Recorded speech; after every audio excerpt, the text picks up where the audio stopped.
Doctor Zakir Naik, আমার নাম Jerry Thomas. আমি ওসমানিয়া ইউনিভার্সিটিতে সাংবাদিকতার উপর রিসার্চ করছি। আমরা কয়েকজন বন্ধু মিলে একটা ওয়েবসাইট খুলেছি, সাক্ষীটাইম.com।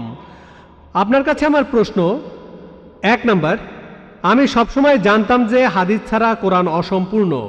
এখন আপনি অন্য ধর্মগ্রন্থের কথাও বললেন, আপনি বাইবেলের কথাও বললেন, কিন্তু বাইবেল বলছে যে যীশুখ্রিস্টকে বিশ্বাস করে না সে খ্রিস্ট বিরোধীদের দলে সামিল হয়। এটা একটা ভবিষ্যৎবাণী। আমি এমনও শুনেছি যে হাদিস বলছে যে মুহাম্মদ জাদুবিদ্যার সাহায্য নিয়েছিল। এখানে আপনার বক্তব্যটা কি? ভাই, আপনি প্রশ্ন করলেন আর আপনি বেশ কিছু মন্তব্য করলেন। আপনি বললেন যে আপনি জানেন যে হাদিস ছাড়া পবিত্র কোরআন অসম্পূর্ণ। এখানে আপনি অন্য ধর্মগ্রন্থের কথাও শুনলেন। তার মানে ওনার মতে বাইবেলের উদ্ধৃতি দিলে সে কথা মানতে হবে। আর বাইবেল বলছে যিশু বা ঈসা আলাইহিস সালামকে যে বিশ্বাস করবে না সে দোজখে যাবে, ইত্যাদি ইত্যাদি। এখানে আমার মন্তব্য কি? 1 নম্বর পয়েন্ট, হাদিস ছাড়া পবিত্র কোরআন অসম্পূর্ণ নয়। কোরআন একটা স্বয়ংসম্পূর্ণ বই।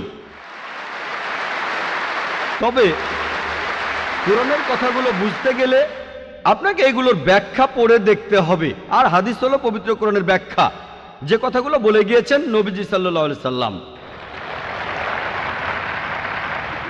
পবিত্র কোরআন একটা সম্পূর্ণ বই, আলহামদুলিল্লাহ স্বয়ংসম্পূর্ণ। তবে আপনি যদি সেগুলো আরো বিস্তারিতভাবে জানতে চান, তখন আপনি পড়বেন যে কথাগুলো বলে গিয়েছেন নবীজি মুহাম্মদ সাল্লাল্লাহু আলাইহি সাল্লাম। আমরা বলি সহিহ হাদিস। একটা কথা বলি, অন্যান্য ধর্মগ্রন্থের উদ্ধৃতি দিয়েছি, তার মানে এই না আমি মানি যে অন্যান্য ধর্মগ্রন্থ আল্লাহর বাণী। প্লিজ আমাকে ভুল বুঝবেন না। আমি এখানে কোরআনের কথা মতো কাজ করেছি। আল্লাহ পবিত্র কোরআনে বলেছেন, সূরা ইমরানের 64 নম্বর আয়াতে উল্লেখ করা হয়েছে, তাআলা ইলা কালিমাতিন সাওয়াইম বাইনানা ওয়া বাইনাকুম, এসো সেই কথায় যাহা আমাদের ও তোমাদের মধ্যে এক। আমি সাদৃশ্যের কথা বলছি। পবিত্র কোরআনে সূরা রাদের 38 নম্বর আয়াতে উল্লেখ করা হয়েছে, ওয়ালিকুল্লি কওমিন হাদ, প্রত্যেক যুগে আমি কিতাব নাজিল করেছি। আল্লাহ তাআলা অনেক কিতাব নাজিল করেছেন। পবিত্র কোরআনে 4টার নাম উল্লেখ করা হয়েছে, তাওরাত, জাবুর, ইনজিল এবং কোরআন। তাওরাত হলো সেই ওহী আসমানি কিতাব যেটা নাজিল হয়েছিল মুসা আলাইহিস সালামের উপর। জাবুর আরেকটা আসমানি কিতাব নাজিল হয়েছিল দাউদ আলাইহিস সালামের উপর। ইনজিল হলো সেই আসমানি কিতাব যেটা নাজিল হয়েছিল ঈসা আলাইহিস সালামের উপর। আর কোরআন হলো সর্বশেষ ও চূড়ান্ত আসমানি কিতাব, নাজিল হয়েছিল সর্বশেষ ও চূড়ান্ত নবী মুহাম্মদ সাল্লাল্লাহু আলাইহি সাল্লামের উপর।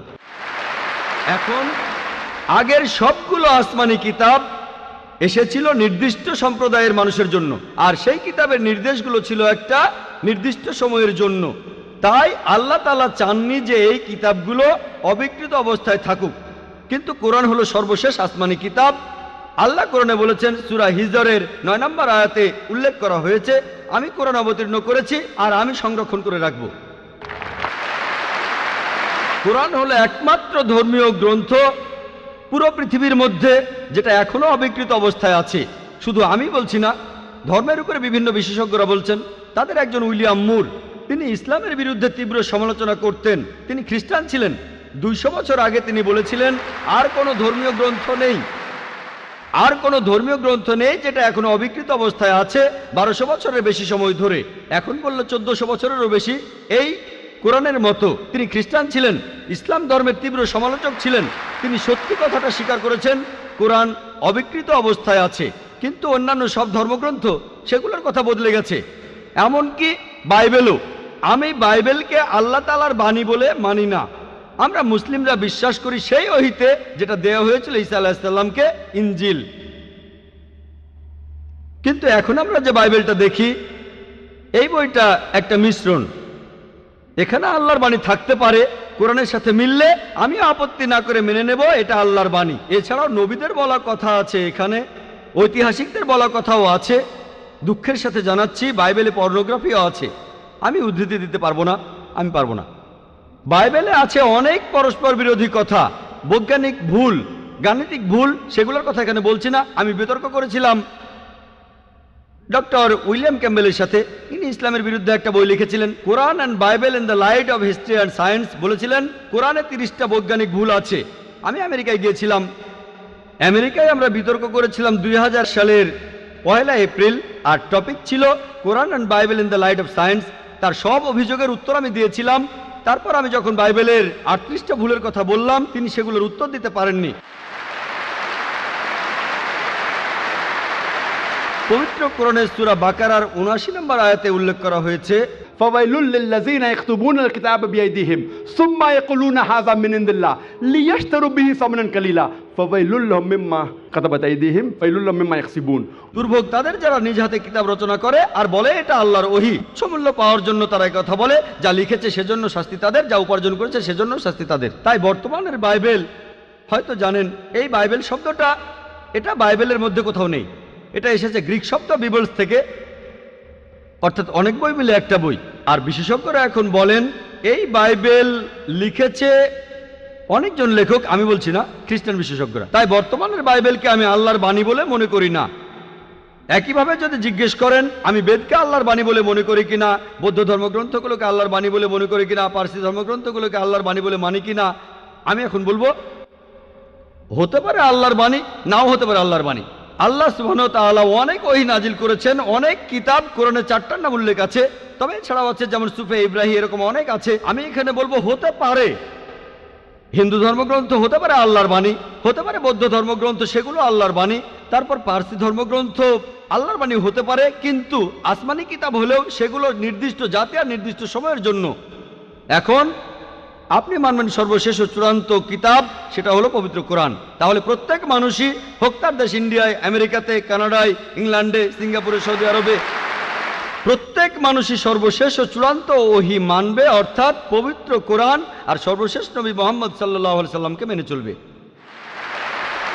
আমি বলছি না যে হিন্দু ধর্মগ্রন্থগুলো আল্লাহর বাণী, আর আল্লাহর বাণী হলেও সেটা নির্দিষ্ট সময়ে নির্দিষ্ট জাতির জন্য ছিল। হিন্দু বিশেষজ্ঞরাও বলেন তাদের ধর্মগ্রন্থ পরিবর্তন হয়েছে, বৌদ্ধ বিশেষজ্ঞরাও বলেন তাদের ধর্মগ্রন্থ পরিবর্তন করা হয়েছে। প্রত্যেক ধর্মের বিশেষজ্ঞরাই, শুধু ইসলাম বাদে সবাই বলে যে তাদের ধর্মগ্রন্থে পরবর্তীতে কথা বদলানো হয়েছে, পরিবর্তন করা হয়েছে। তবে আমি যদি এখানে তর্কের খাতিরে মেনেও নেই এটা আল্লাহ তাআলার বাণী, যদি এমনটা হয় আর সেই ধর্মের অনুসারীরা তারা মানে এটা আল্লাহ তাআলার বাণী, তাহলে সেই ধর্মগ্রন্থ তাদের অক্ষরে অক্ষরে মানা উচিত। বৌদ্ধরা যদি মানে তাদের ধর্মগ্রন্থ আল্লাহ তাআলার বাণী, হিন্দুরা যদি মানে তাদের ধর্মগ্রন্থ আল্লাহ তাআলার বাণী, খ্রিস্টানরা যদি মানে তাদের ধর্মগ্রন্থ আল্লাহ তাআলার বাণী, তাহলে আপনাদের ধর্মগ্রন্থেই বলা হয়েছে আপনাদের মেনে চলতে হবে সর্বশেষ নবীর কথা, মুহাম্মদ সাল্লাল্লাহু আলাইহি সাল্লামের কথা। আপনি তো মনে করেন এটা আল্লাহ তাআলার বাণী, আমি মনে করি হতেও পারে আবার নাও হতে পারে। আপনি মনে করেন সেটাই আল্লাহ তাআলার বাণী, তাহলে আপনি সেটার কথা মেনে চলেন। সর্বশেষ আর চূড়ান্ত নবীকেও আপনি বিশ্বাস করেন। আমি আগেও বলেছি, পবিত্র বাইবেলের গসপেল অফ জন 16 নম্বর অধ্যায়ের 12 থেকে 14 অনুচ্ছেদে আছে, ঈসা আলাইহিস সালাম বলছেন, আমি তোমাদের অনেক কথা বলতে চাই, কিন্তু তোমরা সেটা এখন বুঝতে পারবে না, কারণ যখন সত্যের আত্মা তোমাদের সামনে আসবে সে তোমাদের সত্যের পথে নিয়ে যাবে। সে তার নিজের কথা বলবে না, যা শুনবে সে কথাগুলোই বলবে। সে তোমাদের ভবিষ্যতের কথা বলবে, আমাকে মহিমান্বিত করবে। এ মানুষটা কে? মুহাম্মদ সাল্লাল্লাহু আলাইহি সাল্লাম। মুহাম্মদ সাল্লাল্লাহু আলাইহি সাল্লাম বাদে আর কোন নবী ঈসা আলাইহিস সালামকে কি মহিমান্বিত করেছেন? ঠিকই বলেছেন আপনি, যে ঈসা আলাইহিস সালামকে অস্বীকার করবে সে নরকে যাবে। আপনি বললেন এই কথা, আমি আপনার সঙ্গে একমত। সেই মুসলিম আসলে মুসলিম না যে ঈসা আলাইহিস সালামকে বিশ্বাস করে না। আমরা এখানে বলি আলাইহিস সালাম, আপনি শুধু বললেন যিশু। আমি পারি না, আমাকে বলতেই হবে আলাইহিস সালাম যদি ইসলামের প্রতিনিধিত্ব করি।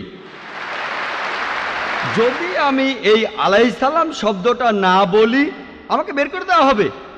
অনভিজ্ঞ লোক এটা করতে পারে, আমাকে বলতেই হবে আলাইহিস সালাম।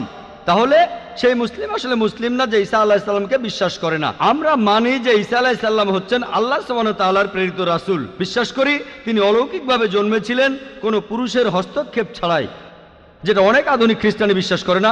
আমরা মানি যে তিনি আল্লাহর আদেশে মৃত মানুষকে জীবিত করেছিলেন। আমরা মানি যে তিনি আল্লাহর আদেশে জন্মান্ধর কুষ্ঠরোগীদের সুস্থ করেছিলেন। মুসলিম আর খ্রিস্টানরা এখানে এক। তবে আমি জানি আপনি কি বোঝাচ্ছেন। আপনি যখন বললেন যীশু খ্রিস্টকে বিশ্বাস করা, তার মানে কি বুঝিয়েছেন? যে তিনি ঈশ্বর, তাই না? ওনার মাইক্রোফোনটা অন করেন। যিশুকে বিশ্বাস করা বলতে কি বোঝাচ্ছেন? নবী হিসেবে বিশ্বাস করা? যিশুর এই কথাটা বিশ্বাস করি, আমি সত্য আর জীবনের একমাত্র পথ। এ কথার মানে কি? এর মানে যীশু খ্রিস্ট হলেন ঈশ্বর। ভাই এবারে বাইবেলের উদ্ধৃতি দিলেন, জনে আছে এই কথাটা। আমি আপনাকে রেফারেন্সটা বলছি, রেফারেন্সটা আমি বলছি, সমস্যা নেই। রেফারেন্সটা কি? জনের 14 নম্বর অধ্যায়। আপনিই বললেন। অনুচ্ছেদ? আমাকে বাইবেল দেখে বলতে হবে। জনের 14 অধ্যায়ের 16 অনুচ্ছেদ। ঠিক আছে? 16 নম্বর না, 6 নম্বর অনুচ্ছেদ, 16 নম্বর না।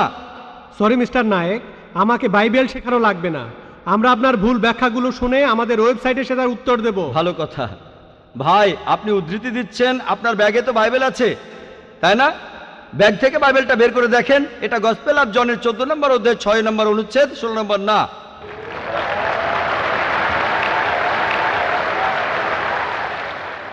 আর আপনি বললেন ঈসা মসীহ আলাইহিস সালাম, তিনি বলেছেন যে তিনি ছিলেন ঈশ্বর। আপনার প্রশ্নতে পরে আসছি, প্রশ্নের উত্তরটা দেওয়ার আগে আমি একটা কথা বলে নিই। আমি বাইবেল পড়েছি, গোটা বাইবেলের মধ্যে পরিষ্কারভাবে বলা এমন একটা কথাও নেই যেখানে যিশু বা ঈসা আলাইহিস সালাম নিজে বলেছেন আমি ঈশ্বর আর আমার উপাসনা করো। যদি কোনো খ্রিস্টান আমাকে দেখাতে পারেন গোটা বাইবেলের মধ্যে পরিষ্কারভাবে বলা মাত্র একটি কথা যে ঈসা আলাইহিস সালাম নিজেই বলেছেন যে আমি ঈশ্বর আর আমার উপাসনা করো, তাহলে আমি ডক্টর জাকির নায়েক আজকেই খ্রিস্টান ধর্ম গ্রহণ করব। আমি অন্য মুসলিম ভাইদের পক্ষ থেকে এই কথা বলছি না, আমি আমার মাথাটা তরবারির তলে রাখছি। আমি বিভিন্ন ধর্মের উপর একজন ছাত্র। আপনি বাইবেল পড়েছেন আর আমিও পড়েছি বাইবেল। আপনি বললেন যে আপনাকে বাইবেল শেখানো লাগবে না। ঈসা আলাইহিস সালাম এই কথা নিজেই বলেছেন, সত্যকে খোঁজো, সত্যই তোমাকে মুক্ত করবে। ইনশাল্লাহ আজকে আপনি সত্য দেখবেন আর ইনশাল্লাহ সত্য আপনাকে মুক্ত করবে। আমি কথাটা আবার বলছি, গোটা বাইবেলে পরিষ্কারভাবে বলা এমন একটা কথাও নেই যেখানে যিশু বা ঈসা আলাইহিস সালাম নিজেই বলেছেন আমি ঈশ্বর আর আমার উপাসনা করো। আপনারা যদি বাইবেল পড়েন, ঈসা আলাইহিস সালাম তার নিজের মুখেই বলেছেন। এটা আছে গসপেল অফ জন 14 নম্বর অধ্যায়ের 28 অনুচ্ছেদে, বলেছেন আমার পিতা আমার চাইতে মহান।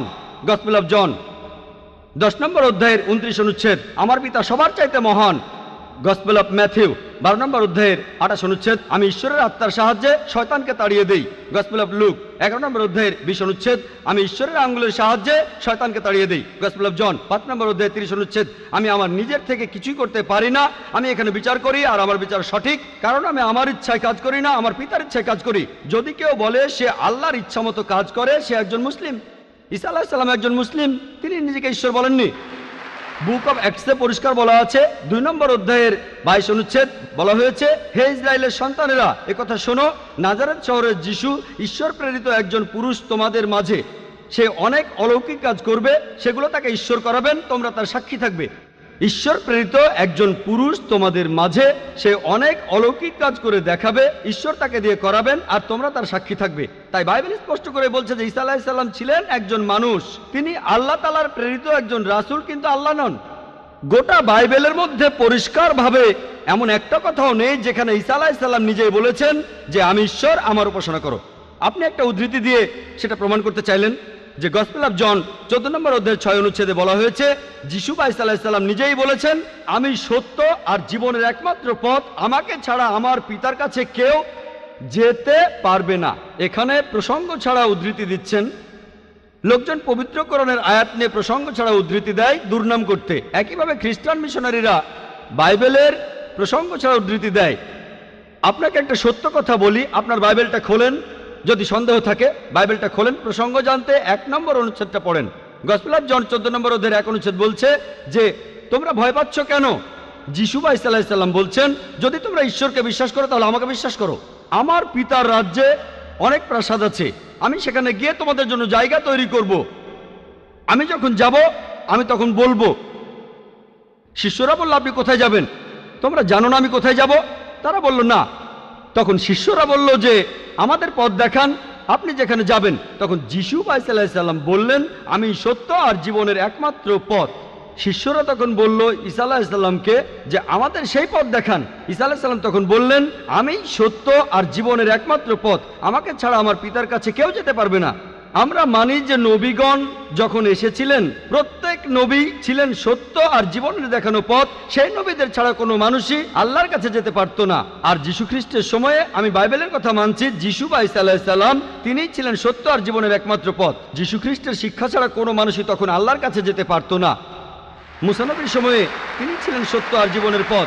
মুসা আলাইহিস সালামের শিক্ষা ছাড়া কোনো মানুষই আল্লাহর কাছে যেতে পারতো না। এখন দেখেন ঈসা আলাইহিস সালাম নিজেই বলেছেন আমি তোমাদের অনেক কথা বলতে চাই, শিষ্যদের বলছেন, এটা আছে গসপেল অফ জন 16 নম্বর অধ্যায়ের 12 থেকে 14 অনুচ্ছেদে। আমি তোমাদের অনেক কথা বলতে চাই, কিন্তু তোমরা সেগুলো এখন বুঝবে না, কারণ যখন সেই সত্যের আত্মা আসবে সে তোমাদের সত্যের পথে নিয়ে যাবে। সে তার নিজের কথা বলবে না, যা শুনবে সে কথাই বলবে। সে তোমাদের ভবিষ্যতের কথা বলবে, আমাকে মহিমান্বিত করবে।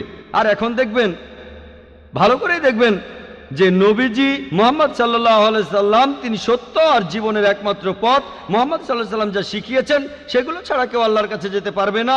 আর মুহাম্মদ সাল্লাল্লাহু আলাইহি সাল্লাম ছিলেন সর্বশেষ আর চূড়ান্ত নবী। এখনকার দিনে দেখবেন হোক সেই লোক বাস করছে আমেরিকায়, কানাডায়, ইংল্যান্ডে, ইন্ডিয়ায়, সৌদি আরবে, পৃথিবীর যেখানেই থাকুক, এখনকার দিনে সবার জন্য মুহাম্মদ সাল্লাল্লাহু আলাইহি সাল্লাম তিনি হলেন পথ, সত্য আর জীবনের। মুহাম্মদ সাল্লাল্লাহু আলাইহি সাল্লাম যা শিখিয়েছেন সেগুলো ছাড়া কেউ আল্লাহর কাছে যেতে পারবে না। আর প্রায় সব ধর্মগ্রন্থ এরকম কথা বলছে, এমনকি বাইবেলও। আশা করি আপনি সত্যটা জানতে পেরেছেন, আর ইনশাআল্লাহ আপনি সত্যের কাছে এসেছেন, সত্য আপনাকে মুক্ত করবে।